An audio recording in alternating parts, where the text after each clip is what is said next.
बिस्मिल्लाहिर्रहमानिर्रहीम।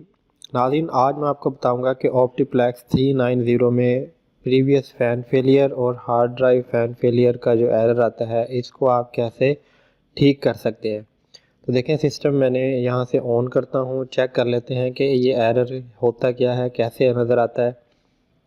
चेक कर लेते हैं वन बाय वन। सिस्टम हमने ऑन कर दिया है। सिस्टम ऑन करने के बाद ये डेल का लोगो आता है और F12 बूट ऑप्शन आती है। तो उसके कुछ ही देर बाद जब विंडोज़ स्टार्ट होनी होती है, विंडोज़ स्टार्ट होने से पहले ही हमारे पास एक एरर आ जाता है। ये देखें, ये एरर आ गया है, alert previous fan failure, alert hard drive fan failure. तो ये एरर, अगर आप इसको स्किप करना चाहते हैं तो F1 प्रेस करके अगर आप F1 प्रेस कर देंगे तो सिस्टम आपका नॉर्मल बूट हो जाएगा। अगर F2 करेंगे तो हम इसके सिस्टम के सेटअप में चले जाएंगे। सिस्टम के सेटअप में जाके हम पहले वैसे ही चेक कर लेते हैं कि एक ठीक कैसे कर सकते हैं। इसमें आप आ जाएं पावर मैनेजमेंट में। पावर मैनेजमेंट में आने के बाद इसमें चौथी ऑप्शन है ये वाली फ़ैन कंट्रोल ओवरराइड वाली। तो इसके ऊपर हम टिक लगा देंगे, फ़ैन कंट्रोल ओवरराइड के ऊपर। तो इसके नीचे डिस्क्रिप्शन अगर हम इसकी पढ़ें तो इसमें लिखा हुआ है कि अगर आप अपने फ़ैन को इस ऑप्शन को इनेबल कर देंगे तो आपके CPU की फ़ैन की स्पीड तेज़ हो जाएगी और आपका जो CPU है वो शोर करने लग जाएगा। तो अप्लाई करने के बाद हम इसको एग्ज़िट कर देंगे। एग्ज़िट करने के बाद देखें कि अगर हम चेक करें कि CPU में शोर आ रहा है कि नहीं, ये देखें कि रियल इसका जो शोर है वो इतना ज़्यादा हो जाएगा कि आप इसको यूज़ भी नहीं कर सकते, कि डिस्टर्बेंस होगी। ये सुने आप।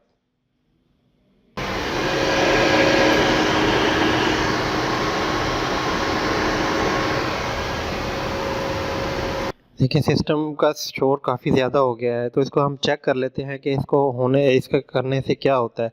इसके बेसिकली ये होता है कि इसके फ्रंट पे जो फ़ैन होता है वो ऑन हो जाता है और उसकी स्पीड तेज़ हो जाती है। लेकिन ये वाले ऑप्शन भी यूज़ करने से हमारी ऑप्शन जो है वो इशू जो है वो ठीक नहीं हुआ। हम वापस इसको वैसे ही कर देते हैं ताकि शोर ना हो। अप्लाई करके एग्ज़िट कर दें, उसको अनचेक कर दिया हमने।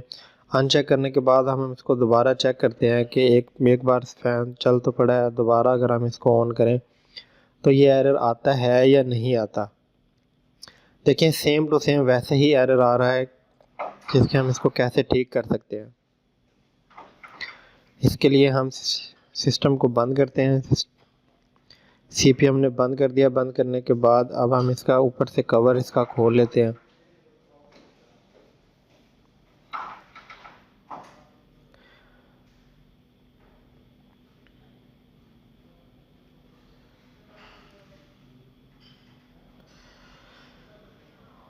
CPU का हमने बंद कर दिया, केबल वगैरह अनप्लग कर ली हैं। अब इसमें देखें तो बज़ाहिर तो हर चीज़ ठीक नज़र आ रही है।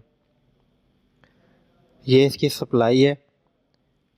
इसका एरर इसी तरह ठीक हो सकता है कि हम इसकी सप्लाई चेंज कर दें। तो ये वाले मेरे पास एक और सप्लाई है, इसको हमने इसके साथ रिप्लेस कर देना है, पुराने वाली निकाल देनी है और ये दूसरे वाली जो नए वाली है ये हमने इसमें लगा देनी है।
अब हमने इसमें दूसरी पावर सप्लाई चेंज कर दी है। पावर सप्लाई करने के बाद पावर का बटन ऑन कर दिया है। पावर का बटन ऑन करने के बाद हम इसकी स्क्रीन पे देखते हैं कि एरर आता है कि नहीं।